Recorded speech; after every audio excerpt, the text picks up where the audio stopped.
kwanza.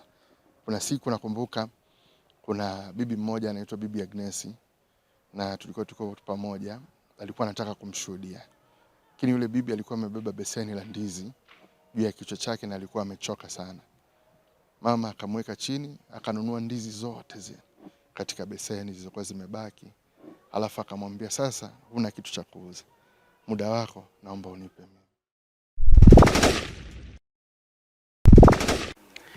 Yes, kutoka hapa Mbezi Mpigi Magowe jijini Dar es Salaam, maeneo ya Machimbo, niko nyumbani kwa mchungaji Ray Seng'enge ambaye aliondokewa na mke wake kipenzi mchungaji Neema Salome Seng'enge, ambaye alitwaliwa mbele za haki mnamo tarehe 16 siku ya Jumanne mwaka huu 2016 mwezi wa 6. Hakika ni mama ambaye atakumbukwa kwa huduma ambayo ameifanya, sio tu kwa kanisa lake ambako walikuwa wakitumika na mume wake pale DCIC, lakini pia ni mama ambaye atakumbukwa kwenye idara pia WWK ambapo alikuwa mhazini wa WWK mkuu toka mwaka 1992 na nafasi ambayo alitumikia kwa muda kidogo toka 92 mpaka mwaka 2016 alitumika katika ngazi hiyo ya mhazini mkuu wa WWK, ambapo aliteuliwa tena mwaka 2016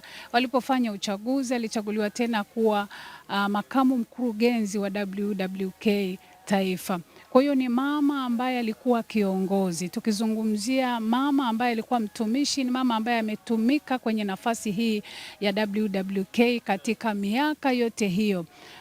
Lakini pia ametajwa ni mama ambaye alipenda watu, mama mwenye upendo. Atakumbukwa kwa yale mengi mazuri ambayo amefanya. Ni mama ambaye hakika tunaposema tunasherehekea maisha yake ya ushindi hapa duniani, amekufa kishujaa, na ni mama ambaye tunasema hakika amevipiga vita vilivyo vizuri. Tuko hapa nyumbani tukiendelea kukuletea maisha ya mama yetu ya mwisho hapa nyumbani, tukiendelea kusherehekea ushindi ambao hakika tunaendelea kujifunza mengi katika maisha yake aliyoyaishi hapa duniani.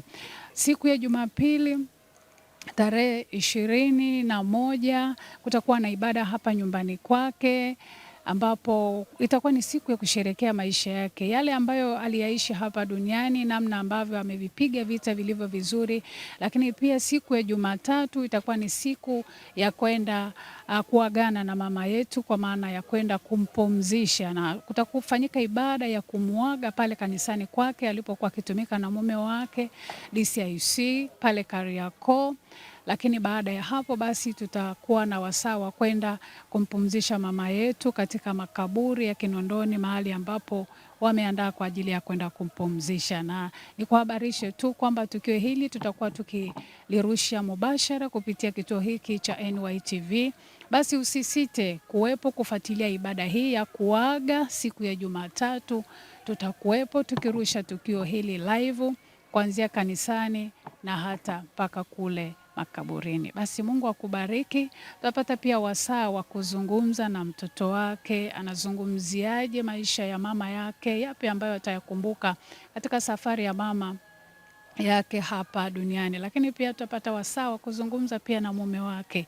Najua kuna vitu vingi ambavyo atavikumbuka kwa mke wake. Amekufa mikononi mwake, yapi ambayo atayakumbuka, yapi ambayo amejifunza pia katika maisha ya mke wake. Naendelea kuzungumza na wanafamilia, na hapa niko na mtoto wake wa pili. Tutazungumza naye atueleze safari nzima ya maisha ya mama yake, yale ambayo atayakumbuka, lakini pia yale ambayo amejifunza katika safari ya mama yake hapa duniani. Ninajua mama alikuwa ni mtumishi, huyu pia naye ni mtumishi. Kwenye maisha ya kitumishi yapi ambayo amejifunza, lakini katika maisha ya kawaida yapi ambayo amejifunza. Amen. Kwa majina yangu ninaitwa Isai Ray Seng'enge, ni mtoto wa pili wa mama Neema Seng'enge. Na kwa kweli katika safari hii ya kuishi na mama miaka yangu yote hii, kama kuna jambo ambalo sitalisahau kutoka kwa mama ni kumpenda Mungu 100%.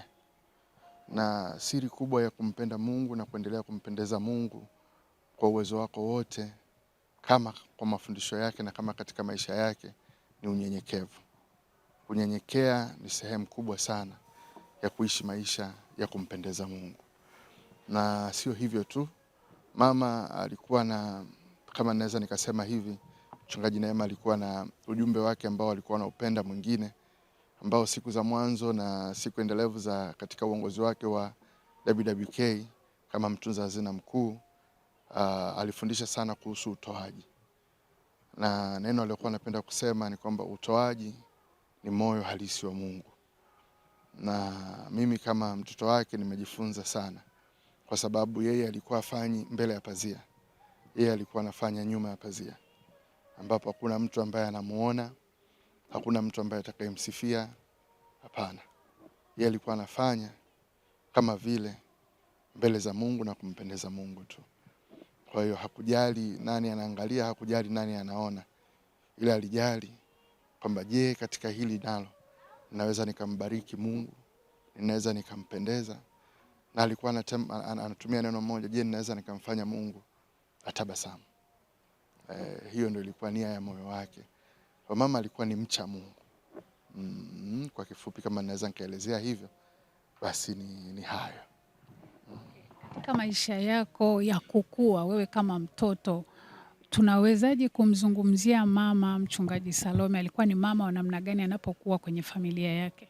Sawa.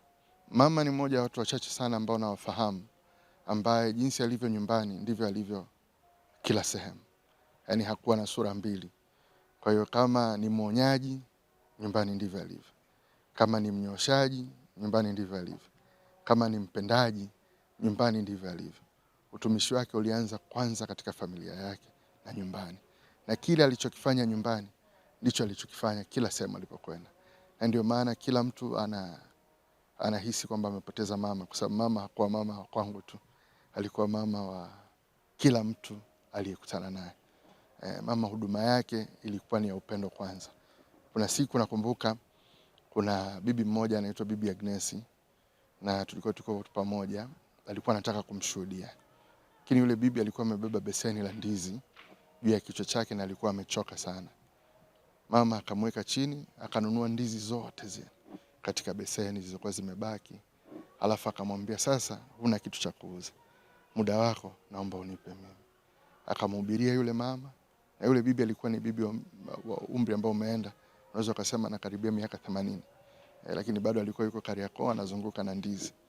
Lakini siku hiyo yule bibi akampokea Bwana Yesu, na yule bibi akawa mshirika mzuri tu wa kanisani, na aliishi maisha yake yote mbele ya Bwana Yesu. Amen.